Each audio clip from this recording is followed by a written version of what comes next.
다 함께 사도신경으로 주님께 우리의 신앙을 고백하시겠습니다. 전능하사 천지를 만드신 하나님 아버지를 내가 믿사오며 그 외아들 우리 주 예수 그리스도를 믿사오니 이는 성령으로 잉태하사 동정녀 마리아에게 나시고 본디오 빌라도에게 고난을 받으사 십자가에 못 박혀 죽으시고 장사한 지 사흘 만에 죽은 자 가운데서 다시 살아나시며 하늘에 오르사 전능하신 하나님 우편에 앉아 계시다가 저리로서 산자와 죽은 자를 심판하러 오시리라. 성령을 믿사오며 거룩한 공예와 성도가 서로 교통하는 것과 죄를 사하여 주시는 것과 몸이 다히 사는 것과 영원히 사는 것을 믿사옵나이다. 아멘.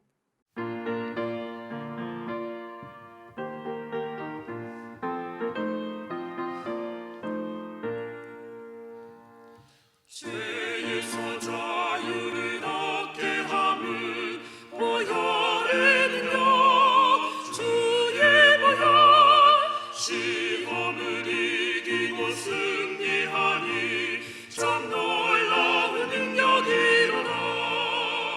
주의 보혈 능력이 또다. 주의 피 믿으라. 주의 보혈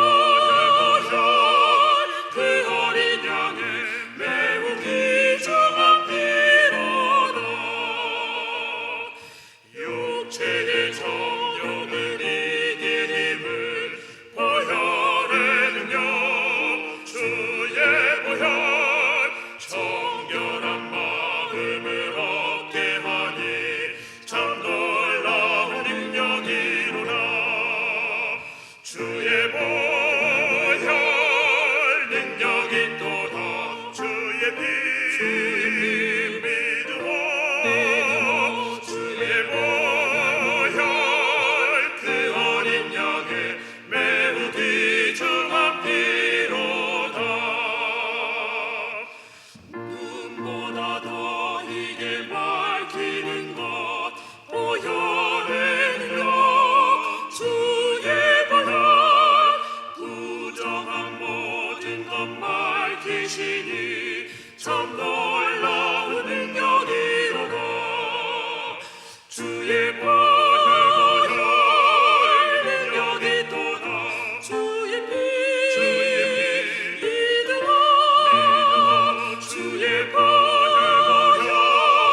그 어린 양의 매우 귀중한 피로다. 구주의 복음을 전할 제목 보혈의 능력 주의 보혈 날마다 나에게 찬송 주니 참 놀라운 능력이로다. 주의 보혈 능력이 또다. 주의 피 믿으라. 주의 보혈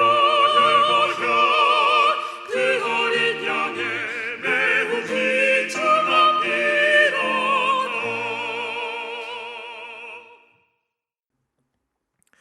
오늘 함께 읽으실 성경 말씀은 역대하 35장 20절에서 27절까지 말씀입니다.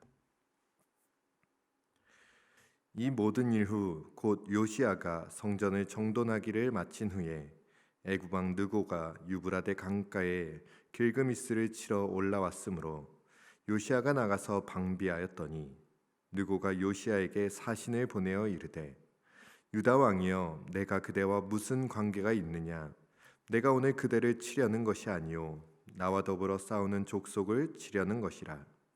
하나님이 나에게 명령하사 속히 하라 하셨은즉 하나님이 나와 함께 계시니 그대는 하나님을 거스르지 말라. 그대를 멸하실까 하노라 하나. 요시야가 몸을 돌이켜 떠나기를 싫어하고 오히려 변장하고 그와 싸우고자 하여 하나님의 입에서 나온 느고의 말을 듣지 아니하고 무깃도 골짜기에 이르러 싸울 때에 활 쏘는 자가 요시야 왕을 쏜지라. 왕이 그의 신하들에게 이르되 내가 중상을 입었으니 나를 도와 나가게 하라. 그 부하들이 그를 병거에서 내리게 하고 그의 버금 병거에 태워 예루살렘에 이른 후에 그가 죽으니 그의 조상들의 묘실에 장사되니라. 온 유다와 예루살렘 사람들이 요시야를 슬퍼하고 예레미야는 그를 위하여 애가를 지었으며 모든 노래하는 남자들과 여자들은 요시야를 슬피 노래하니 이스라엘의 규례가 되어 오늘까지 이르렀으며 그 가사는 애가 중에 기록되었더라. 요시야의 남은 사적과 여호와의 율법에 기록된 대로 행한 모든 선한 일과 그의 처음부터 끝까지의 행적은 이스라엘과 유다 열왕기에 기록되니라. 아멘. 함께 기도하시겠습니다. 고맙고 감사하신 하나님 아버지, 오늘도 이 새벽 저희를 깨워주시고 하나님의 전으로 불러주셔서 하나님 앞에 나와 예배드릴 수 있도록 인도하여 주심에 감사드립니다. 하나님, 이 시간 간절한 기도 제목 가지고 주님 앞에 나와 예배하는 모든 주의 백성들 가운데 주님의 그 한량없는 은혜와 사랑이 가득 경험되고 고백되는 시간 될 수 있도록 인도하여 주시옵소서. 우리의 삶을 겸손히 돌아보고 돌이키는 예배되게 하여 주시옵고 하나님과 동행하는 그러한 예배될 수 있도록 주여 성령으로 인도하여 주시옵소서. 함께 하시는 주님의 이름을 높이며 살아계신 예수 그리스도의 이름으로 기도드립니다. 아멘. 하나님께서 허락하신 귀하고 복된 새벽, 주님 앞에 나와 예배드리시는 모든 성도님들을 주님의 이름으로 축복합니다. 이 시간 말씀하시는 하나님의 음성 앞에 믿음으로 순종하는 역사가, 돌이켜야 할 것들을 돌이키며 멈추어야 할 것들을 멈추는 역사가 우리의 모든 삶 가운데 가득 흘러넘치기를 다시금 주님의 이름으로 축복합니다. 성경을 보다 보면 예측 가능한 것이 있습니다. 이스라엘 백성들이 하나님 앞에 범죄하면 죄에 대한 심판을 받을 것이라 예측할 수 있죠. 이러한 모습들은 출애굽 과정 속에서도 또 가나안 땅 입성 후 사사 시대 속에서도 그 이후 여러 왕들의 삶을 통해서도 발견됩니다. 하나님 앞에서 범죄한 사람들은 곧 다가올 심판을 맞이하게 되는 것이죠. 또한 반대로 하나님 앞에 올곧게 살아간 사람들 또는 자신의 죄를 뉘우치며 나아가는 사람들은 하나님께서 다시금 역전을 허락하십니다. 그 심판을 멈추시며 평안과 화평을 허락하시는 것이죠. 선한 삶을 살아가는 사람들에게 위기가 닥치지만 하나님을 향한 간절한 마음으로 그 상황을 역전시키는 장면을 우리는 성경에서 많이 봐왔기에 쉽게 예측하게 됩니다. 그러한 관점에서 볼 때 사실 오늘 본문은 조금 특이합니다. 요시야의 삶은 지금까지 읽어 내려오던 성경의 모습과는 차이가 있음을 보게 되는 것이죠. 오늘 본문의 시작인 20절 말씀을 함께 읽어 보겠습니다.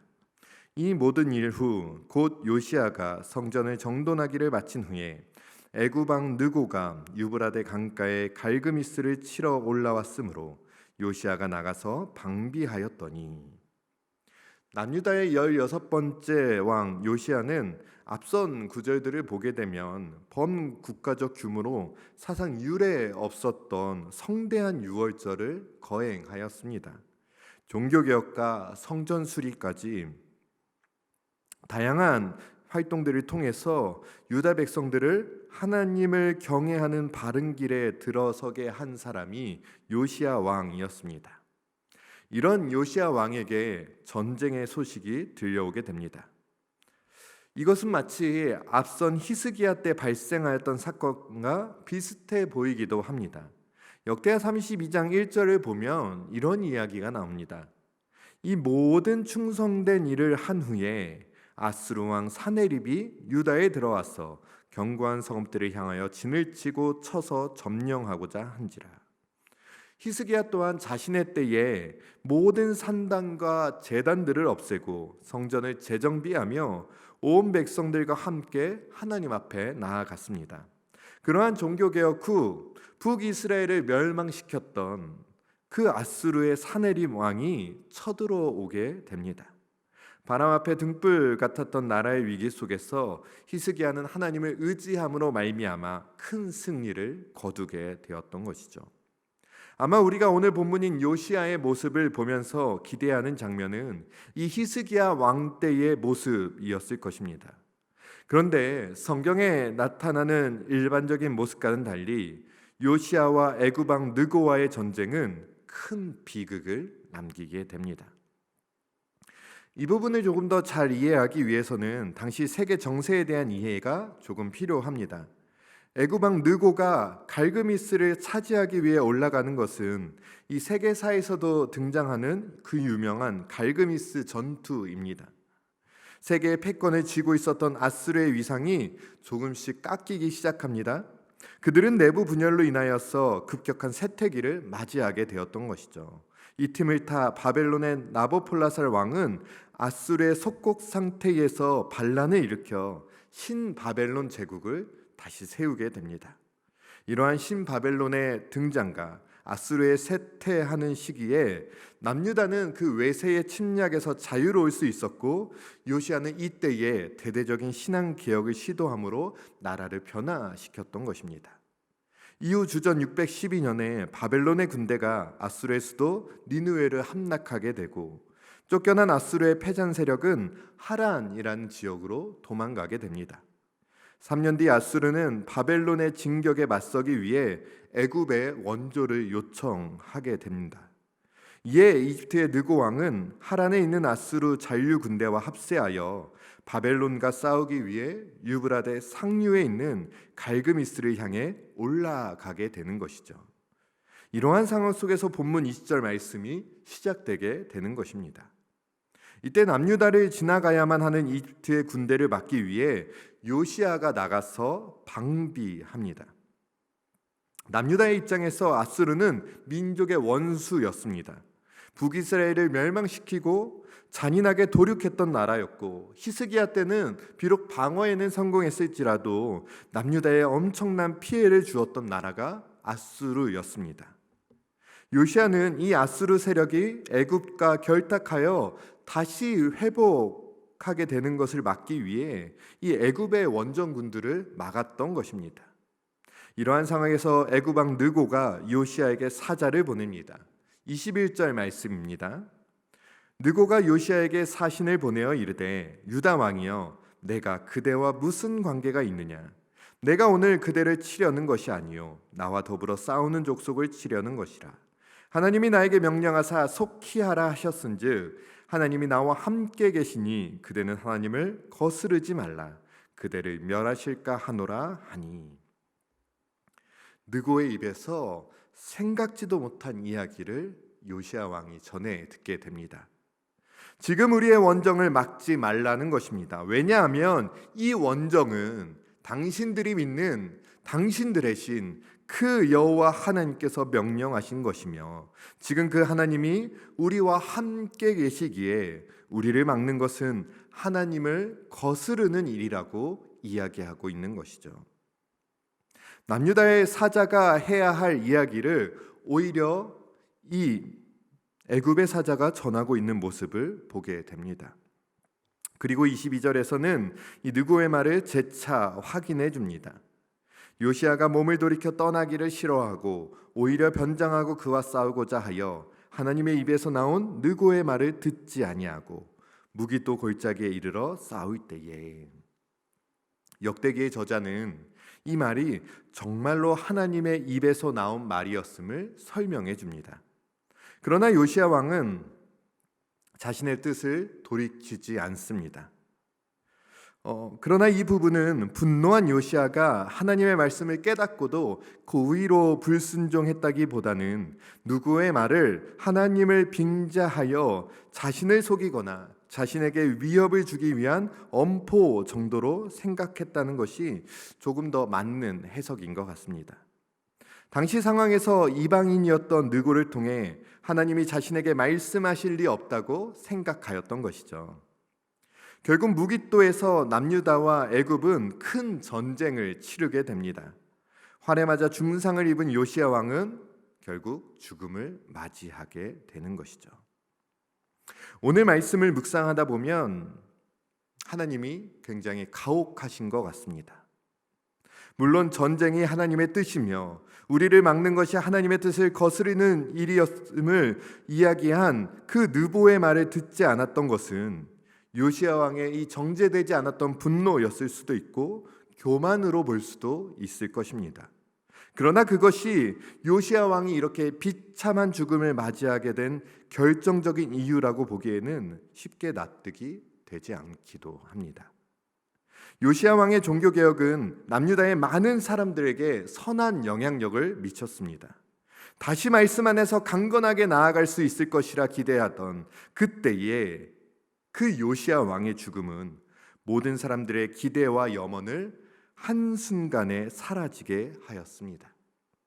본문 24절과 25절은 이렇게 이야기합니다. 그 부하들이 그를 병거에서 내리게 하고 그의 버금 병거에 태워 예루살렘에 이른 후에 그가 죽으니 그의 조상들의 묘실에 장사되니라. 온 유다와 예루살렘 사람들이 요시야를 슬퍼하고 예레미야는 그를 위하여 애가를 지었으며 모든 노래하는 남자들과 여자들은 요시야를 슬피 노래하니 이스라엘의 규례가 되어 오늘까지 이르렀으며 그 가사는 애가 중에 기록되었더라. 선지자 예레미야를 포함하여 온 유다와 예루살렘의 모든 사람들이 슬퍼합니다. 많은 백성들이 애곡하며 안타까워합니다. 하나님께서는 왜 이러한 시간들을 허락하신 것일까요? 왜 요시야의 죽음을 하나님께서는 허락하셨을까요?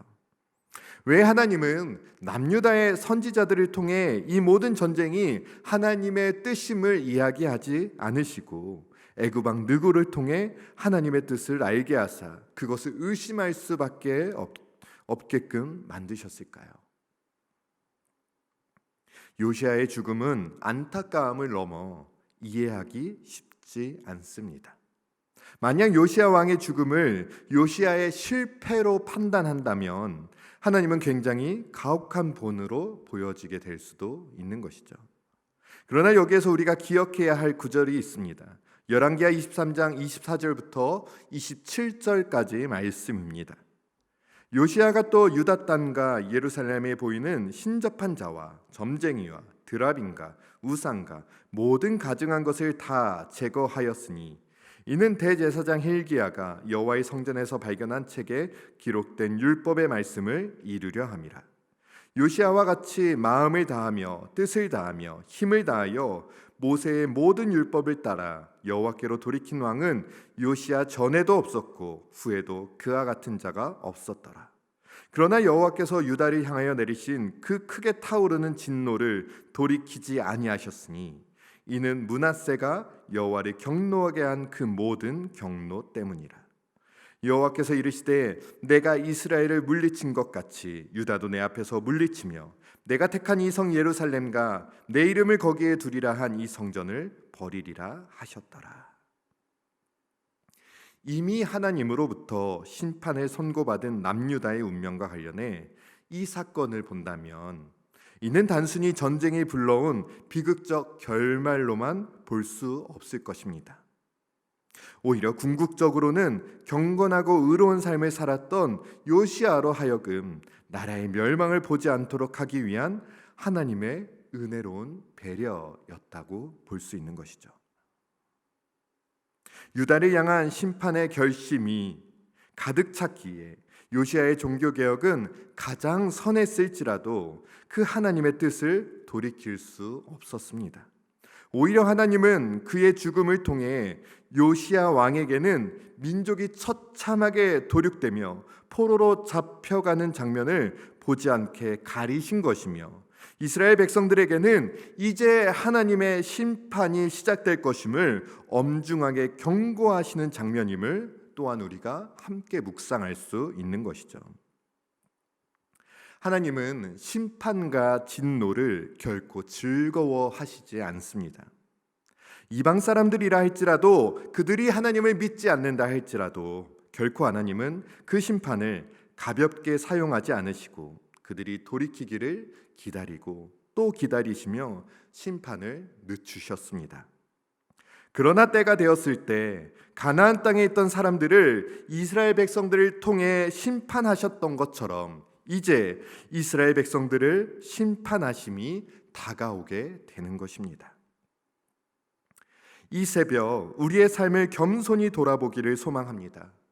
분주한 일상 속에서 일희일비하는 인생이 아니라 우리의 삶의 발걸음이 정말로 하나님을 향해 나아가고 있는지, 지금이라도 멈춰야 하는, 돌이켜야 하는 죄악은 무엇인지를 하나님께 겸손히 구하며 그 안에 거해야 할 때인 줄로 믿습니다. 시대가 정말 패역하다고 이야기합니다. 그러나 지금 이 시대의 교회는 그 어느 때보다 악독함을 보게 됩니다. 나 스스로를 돌아보며 돌이키며 하나님의 긍휼하심 가운데 그 은혜를 바라보며 나아가는 오늘 하루가 되시기를, 하나님의 임박한 심판 앞에서 주님의 마음을 흘려보내는 삶의 발걸음이 이어지시기를 진심으로 주님의 이름으로 축복합니다. 하나님은 요시야 왕의 죽음을 통해서 모든 남유다 사람들에게 이야기하십니다. 너희들의 심판이 임박했으니 이제 돌이키라 말씀하십니다. 오늘 우리의 삶 가운데도 동일하게 말씀하시는 그 하나님 앞에 정직하고 겸손하게 엎드려 나아가는 우리의 삶이 되기를 간절히 소망합니다. 함께 주기도문 고백하겠습니다. 하늘에 계신 우리 아버지여, 이름이 거룩히 여김을 받으시오며 나라가 임하시오며 뜻이 하늘에서 이루어진 것 같이 땅에서도 이루어지이다.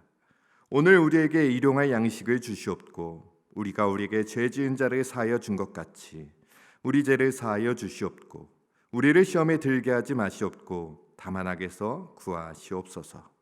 나라와 권세와 영광이 아버지께 영원히 있사옵나이다. 아멘.